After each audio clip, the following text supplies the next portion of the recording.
Hello Agent, and welcome to the Blacklight Retribution Beginner's Guide. This guide assumes you have prior experience playing a first-person shooter, as well as having finished a training mission in-game.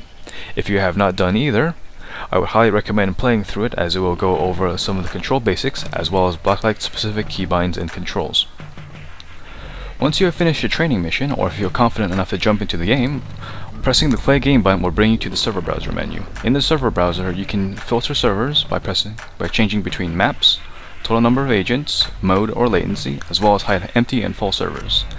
In the server browser list, it's highly recommended as a new player to look for the Proving Ground servers, which limits the number of agents to levels 1 to 10. An integral part of Blacklight Retribution is the Hyper Reality Visor, also known as HRV. By default, pressing V will bring up the visor, allowing you to see through walls to see enemies and allies, depots and objectives. Allies will always be marked in blue, while enemies will always be marked in orange. While HRV is active, you cannot shoot or use gear. In addition, HRV can only be used when the bar on the bottom right is full. While HRV is active, the bar will deplete, and while HRV is inactive, the bar will replenish. You can change control schemes for HRV by going to Settings, Control, and turning on and off HRV toggle.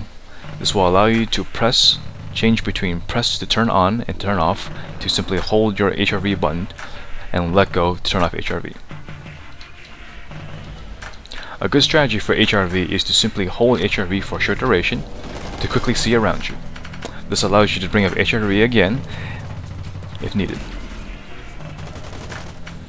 Another feature of Blacklight Retribution are the depots. The depots are scattered across the map and look like this on HRV.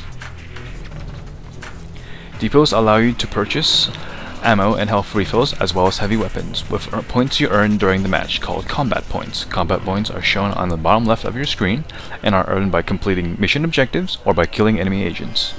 To activate a depot, simply walk up to it, press C, and scroll through the menu by pressing the A or D buttons. You can buy an item with the space button, or simply leave the menu by pressing Escape. Once you've bought an item, it will appear in your secondary slot.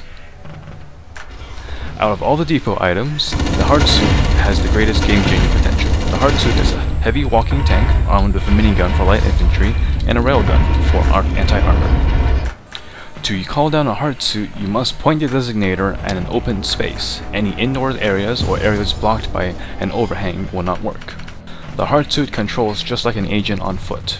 You can move with the WASD buttons, as well as sprint with a short boost by pressing Shift. This boost can also run over enemies. If you find a hard suit on an enemy team, there are several options you can take to eliminate it. The first and most reliable option is to buy a rocket stinger from the depot. The rocket stinger will knock out a hard suit within 2 hits. If you do not have enough CP, you can also use the flamethrower, which will burn out the hard suit pilot while leaving the hard suit intact. A third option is to shoot the hard suit's weak point. Each hard suit comes with a randomized weak point that can be identified on HRV by the glowing armor piece, and will also glow blue when shot.